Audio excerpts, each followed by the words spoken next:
మంచిర్యాల జిల్లా లక్షెట్టిపేటలో బాలికల ఉన్నత పాఠశాలలో ఇంటర్నేషనల్ యోగా డే దినోత్సవాన్ని ఘనంగా నిర్వహించారు. ఈ వేడుకల్లో ప్రతి విద్యార్థులకు యోగా అనేది శరీరాన్ని, మానసిక స్థితిని ఎంతగానో పెంపొందించుకోవడానికి ఉపయోగపడుతుందని పాఠశాల ప్రిన్సిపల్ శైలజ అన్నారు. యోగా దినోత్సవం సందర్భంగా పాఠశాలలో పిల్లలకు పోటీ పరీక్షలు నిర్వహించి వ్యాస రచన పోటీలు పెట్టడం జరిగిందన్నారు. పొద్దున 6:30కే విద్యార్థులందరూ వచ్చి యోగా డేలో పార్టిసిపేట్ చేయడం జరిగింది. మొత్తం 150 మంది విద్యార్థులు ఈ కార్యక్రమంలో పాల్గొనడం జరిగింది. రకరకాల ఆసనాలు వేయడం, ధ్యానం చేయడం మొదలైనవన్నీ కూడా వాళ్ళు చేయడం జరిగింది. అదేవిధంగా యోగా డే సందర్భంగా వివిధ కాంపిటీషన్ పిల్లలకు నిర్వహించడం జరిగింది.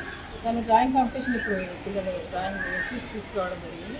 తర్వాత ఉపన్యాస పోటీలు కూడా నిర్వహిస్తాం ఈరోజు యోగా డే సందర్భంగా. యోగా వల్ల పిల్లలకి ఫిజికల్ ఫిట్నెస్ కాకుండా వాళ్ళకి మానసికంగా కూడా వాళ్ళు దృఢంగా తయారవుతారు. కాబట్టి ఈ యోగా సందర్భంగా పిల్లలందరూ కూడా యోగా యొక్క ప్రాముఖ్యతను తెలుసుకున్నారు. కాబట్టి వాళ్ళు రోజు వాళ్ళ డైలీ కార్యక్రమాల్లో కూడా రోజు సూర్య నమస్కారాలు చేయడం అవన్నీ కూడా ప్రాక్టీస్ చేయమని చెప్పడం జరిగింది. ఈరోజు మా పాఠశాలలో ఇంటర్నేషనల్ యోగా డే.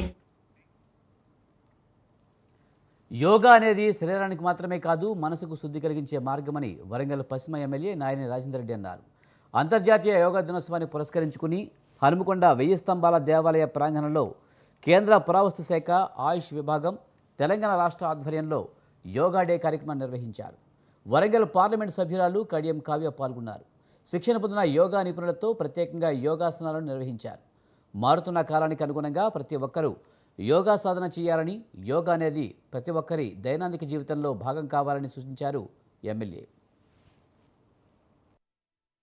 భుజానికి ఆనించండి. మళ్ళీ గాలి తీసుకుంటూ మధ్యలోకి గాలి వదిలేస్తూ ఎడమ చెవిని ఎడమ భుజాన్ని, మళ్ళీ గాలి తీసుకుంటూ మధ్య